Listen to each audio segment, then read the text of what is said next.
2, 3, 4, 5, 6, 10. Alright, let's continue. Other soldier nods. Yeah, true to that.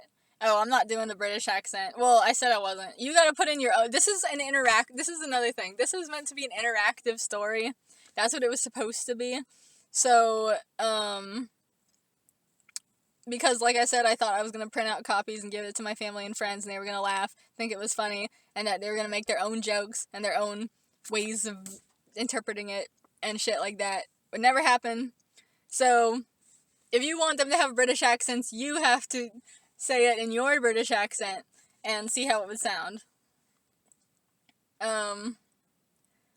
Where was I? Sam hits the ground level again and leads them down the street, leading them straight into the heart of a big gang street fight. Yeah, mofos punching do people still say mofo? Punching each other and shit all around. Standing by a wall is a random British guard just minding his own business and eating a pickle. Sam darts past and snatches the pickle out of his hand before jumping up on a big pile of crates. Sam whistles to everyone for attention. I can't whistle, actually. That's the best I can do. The fighting gang members all gradually slow their punching, etc., and look up. Sam to the crowd. Hey, babies and babettes. I don't mean to interrupt your spat and spickle, but I'm kinda in a ... pickle. This is supposed to be like, Frankenfurt or something. He licks a pickle in a sexual way. If you can help get the reds off my back, I'd be grateful. And I think that you'll find me to be extra playful. Actually, no, that's from Tales from the Crypt. The one with the animated pigs. Watch that shit, too. That's fucking hilarious. I love that one. Crowd. ... It's like 40 dots. It's just a long string of silence. For a few moments, the gangs are all silent. Then they give a big-ass uproar and charge the British soldiers. Soldier number 1, fuck, they're gonna rip us apart. Soldier number 2, let's shoot. Officer, no, keep your fire. Cryptically, it isn't time yet. Soldier number 1, what do we do? Officer, fall back to the governors. Oh yeah, that means us, the audience, too. Cut to the manor of Governor Hutch. He's sitting in, the office doing paperwork, playing Sudoku, while his personal assistant, bitch, named Puppy. In the first draft, I was looking through all my notebooks as I was putting them in the burn pile, and, originally his name was just Bitch. I don't know why I changed it to Puppy. I think it's because everyone says the word bitch already so many times in this story. Like, they just say it, like, constantly, that I think I was getting annoyed with how many times the word bitch was appearing. So, I think I changed it because of that. But it's funny because there was one part where it's like something about scritch bitch, and then it's like, haha, rhyme, or something like that. I don't know, it's stupid. But just keep that in mind. This guy named Puppy, he's gonna be named Puppy for the rest of the story, but he was originally supposed to be named Bitch. Alright, where was I? Well, his personal assistant, Bitch, named Puppy, is lounging in a dog bed near the window. When Puppy hears a commotion outside, he looks up and peeks out the window and then jumps to his feet. Puppy, shit, you gotta look at this. Hutch, I told you already, I'm not looking at any more cheerleader wipeout montage YouTube videos anymore. It's not my thing. Puppy, no, not that, it's a mob. Hutch doesn't even look up. So, Puppy pulls the curtain string and the curtains open, revealing the entire mob right at the front gate, raising hella hell. Everyone's screaming and banging on the gate and trying to break it down. Hutch stands up. The fuck? Hey, those curtains are pretty soundproof, though. That's dank. Does anyone say dank anymore? He goes over and looks closer out the window. Hutch. And why are the soldiers inside the gate? They're supposed to be Rottweilers. They're not supposed to back down like that. Puppy. Tell the soldiers to shoot. Waste those fuckers. Hutch. No, it isn't time yet. Puppy. But look at those Bostonians. They're cray-cray. Does anyone say cray-cray anymore? Cut to outside. Everyone is bringing down the house, banging on the fence, and wreaking havoc, while the British soldiers are pressed up against the walls of the manor, helpless to do anything. Sam, yeah, break that fence down. Break it down like there's a sold-out Aerosmith concert in there. That's from a story of my dad's. Finally, one of the Bostonians takes a bobby pin out of their hair and unlocks the gate. Everyone storms the building while the redcoats scatter in every direction. Random mob woman. Damn, action, sex, power, corruption, all in the first 10 minutes. We're living in different times. Other mob woman. Yeah, man. We gotta compete with serial killer supermodels. First mob woman. Well, stay tuned. It only gets better. They all rush into the house and immediately start fucking shit up. I'm talking like flipping tables, smashing dishes, and potted plants. Oh, not the plants. They're living things. Ripping curtains down and ripping up clothes, just the whole 9 yards. In fact, make it 10 yards. Yeah, try doing that with your own local Capitol building when you and your friends are unhappy with how things are being run. See how it goes. Well, now, after the fucking storming the Capitol, I gotta eat my fucking words now. But yeah, in all fairness, those motherfuckers, I won't even go into it. You would have assumed that they would have all fucking died. All of them, not just one of them, and then 3 others from heart attacks or some shit. You would have thought the bodies would have piled up, in a big pile, like how they said it would have been if people actually tried to do the Area 51 raid. How, like, there would just be a firing squad, basically, as, like, groups are running towards them. Just, like, bodies piling up like fucking World War I. But no, they allowed those people to do that fucking, Capitol run. I'm sure because they knew they weren't gonna fucking do shit. Fucking the military just standing back like, oh, just let them wear themselves out, whatever. Hey, if that's how it's gonna be, I would like to fucking storm the fucking Capitol. That shit looked fun. But, hey, whatever. Watch me try to do it and then I died. Nothing's fucking fair. Everybody else always gets to have a good time. Anyways, where am I? Just then, Kelly notices a painting of King George above the mantel. He gets a mischievous look in his eye. I can't do the Irish accent for him either. Kelly goes up to the painting. Well, Georgie Porgy. How long I've waited to meet you. He takes the painting down, sighs, and shakes his head. Yeah, there would have been a time when pissing on your face was enough. But we're living in different times. Everyone's gotta step up their game. Even you. He props the painting up on the couch, as all the madness reigns around him. He takes a knife out of his pocket and flicks it open, and cuts out a hole in the painting's mouth. He undoes his pants, and yeah, the camera pans upwards to the ceiling, but we know what's going on. Cut back to outside. Sam is out there, hiding behind the corner of a building, and just, watching all the destruction, sucking on his cut hand. Oh, he didn't heal itself. Sam, quietly to himself. Damn, they've really earned it. He looks back over his shoulder then, and sees Hutch, Puppy, and the Redcoats all slinking away into the darkness of night. Hutch and Sam meet eyes for a moment, although no one else sees it. Sam nods, and Hutch nods back. Ooh, and then they disappear. Oh yeah, did I mention that all this is before the credits even run? Dun dun dun! Dramatic music intro. Na na na! Na na na na na! I don't know what dramatic music would be. Okay, now back to our feature presentation. It's the next morning, and all the Bostonians from the mob the night before are, of course, wiped out. Everyone is passed out on the streets all over the place, sleeping in doorways and windowsills and street corners, empty booze bottles all around, clothes and hair looking like Kesha. Kesha's so, not relevant anymore. The disgruntled redcoats step around them and over them as they trudge to the B&B. Watch this be the scene the day that, COVID is announced to be, irrelevant.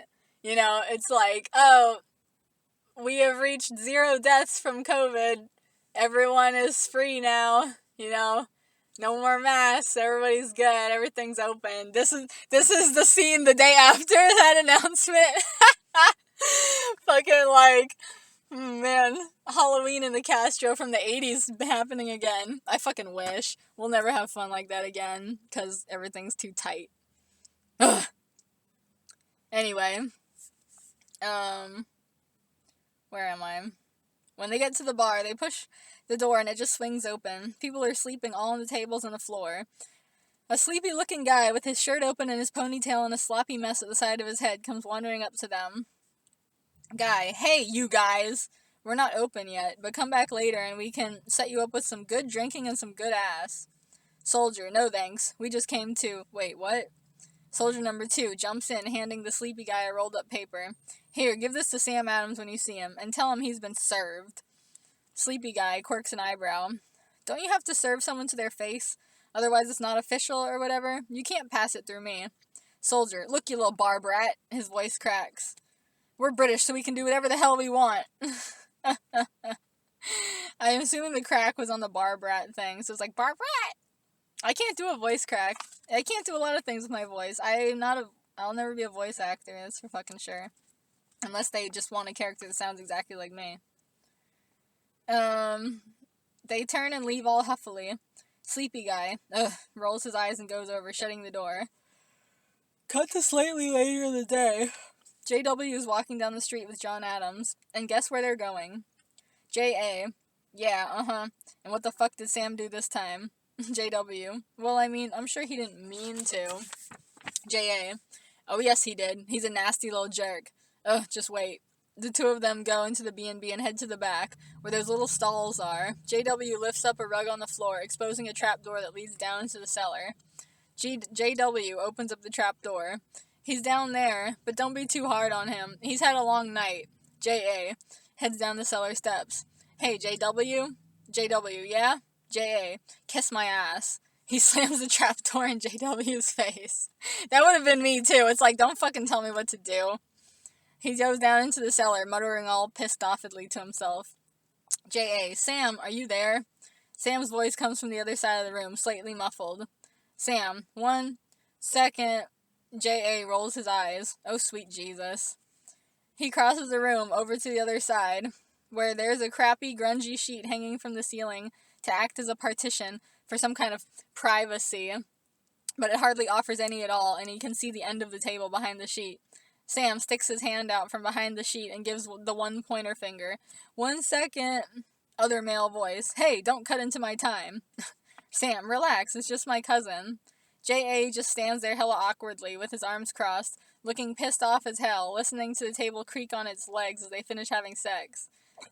At last, the random dude comes out from behind the curtain, buttoning his pants back up with no shame whatsoever. Random John. Oh, that's goals right there. You know, people are like, goals. Yeah, that's goals.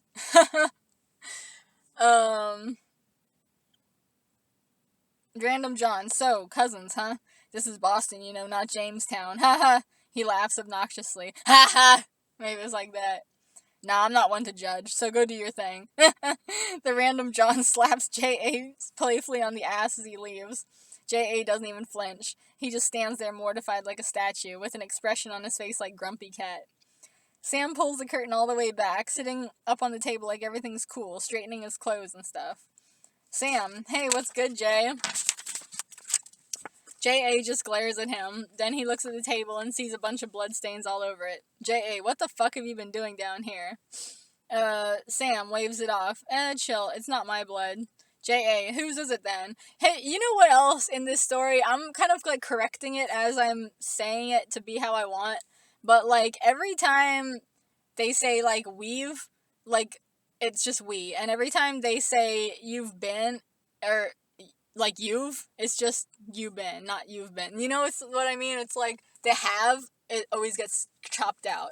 Because it's supposed to be like that, like surfer, like inner city talk, you know, that type of shit. Because like I said, this is basically supposed to be about ravers, or at least Sam is a raver. And they tend to talk kind of like that, you know? It's like that skateboarder, surfer, rapper, just all that fucking shit, you know? But I'm not into that type of speaking, really. It sounds truncated to me. Like, I don't know, I guess I thought it was cool back then, or maybe it just sounded more, like, normal to me or something, for the type of people that it's supposed to be. But, I don't know, now I find it kind of annoying. It's just, like, very, like, just like a snippety, snappity, I'm cool, I'm so cool way of talking, you know? I don't know, maybe that's my old person-ness. Anyways, where was I?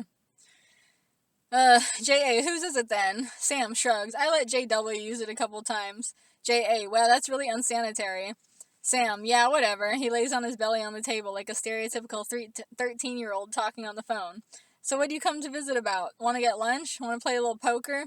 5 hard studs? J.A., it's called 5 card stud. God, and I didn't come here to hang out. I'm here about, oh yeah, the warrant for your friggin' arrest and the bajillion pounds you owe the governor.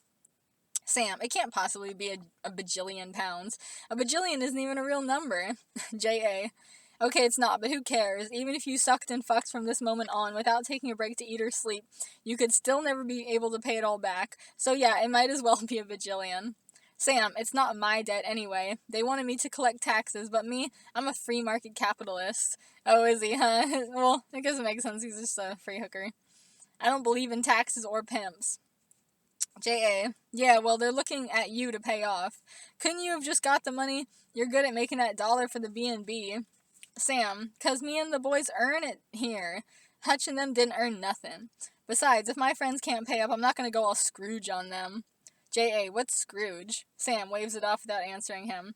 Whatever, I'm sure it'll all work out. J.A., it will not work out. You gotta quit skating through life like this. And what's with living here in the cellar, huh? You're not that broke, dude. You could move into a place. Sam, yeah, but a man without a proper home is sexier. True. Strikes a diva pose. Oh, how I suffer for my clients and fans. J.A. growls under his breath. You're about to know the real meaning of suffering if you don't get your shit together. Sam, now is not the time for being uptight, dude. People are poor as hell and can barely pay their rent and shit. It's like San Francisco in 2014. If only I knew how much worse it was gonna get. Holy shit, 2014 sounds like fucking paradise now. Anyway. J.A. squinting. I should do a fucking sequel. Hose of Liberty come to the year 2021. J.A. squinting, confused. What? Sam, and besides, most of the tips my friends give me aren't. Oh my god, what a fucking tongue twister. And besides, most of the tips my friends give me aren't the kind you can put in a bank. That's from Tales from the Crypt. Ha ha! He slaps his leg, laughing. I've been waiting like 6 weeks to use that line. J.A. facepalm. I am not hearing this. You have to pay up, and you can't use starting a mob riot to cover your ass. Sam, hey, I didn't start the riot, I was just there. J.A. gives him the are you fucking kidding me look. He takes out a copy of the script from thin air and flips it open, reading from it. J.A. And I quote, break it down like there's a sold-out Aerosmith concert in there. Sam, nervous laugh. He snatches the script away from him. Hey, what is this, World Star Hip Hop? World Star Hip Hop is fucking dead now, too. Well, actually, I'm sure some people still watch it, but I don't. And I don't hear about it anymore. That's the main thing, I don't hear about it anymore. People used to talk about that all the fucking time. What's a few details between family, right? J.A. shaking his head. If your dad was still alive. Sam cuts him off. But he's not. So, J.A., you know what he'd say? Sam, la la la, I'm not listening. He puts his hands over his ears. J.A. reaches over and pulls Sam's hands down. He'd say you're nothing but a common whore, and you're selfish. You act like you care so much about the poor people of Boston, but you throw them under the wheels in a heartbeat to save your own skin. J.A. turns around to go back upstairs. Sam just stands there, not knowing what to say, burning from his cousin's words. All we hear is J.A.'s footsteps going up the steps and the trapdoor opening and shutting. Sam huffs. He crosses his arms. I don't care what he says. I don't care at all. I'm not like that. He sticks out his tongue in the direction where J.A. went and then goes to get a beer. We hear the trapdoor open again and someone come down. Someone. Okay, it's J.W. J.W. creeps up. Are you okay? Did he hurt your feelings? Sam turns away sharply. No. J.A. shifts awkwardly. Can I do anything to help? Sam coldly. Yeah, send down my next client. He turns and huffs away back into the corner of the cellar. Cut to the now fucked up house of Governor Hutch. He's standing there in the main room, surveying all the damage.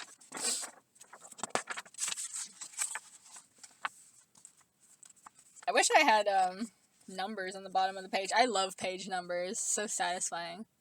Hutch, pissed off sigh. Little bastards. And that fucking Sam Adams, leading them. He's just like his daddy, you get me? A real daddy's boy. Puppy. Don't worry, boss. Every soldier on our team is out looking for him. We'll reel in that slippery mermaid in no time. Self-satisfied smile. Hutch shoots him a pissed-off look. Puppy, smile drops. Balloon deflating sound. Sorry? Hutch, I hope you're joking. Puppy, He nervously taps his fingertips together. I'm joking? Hutch, God damn it, Puppy. Call them all back. I did not give you the order to do that. Puppy, but sir. Hutch, but nothing. Do what I say. You're hired to be a yes man, not a butt man. Puppy sighs, slouches defeatedly. Okay. He turns and heads for the door. Oh, 20 minutes, okay. I'm gonna do one more.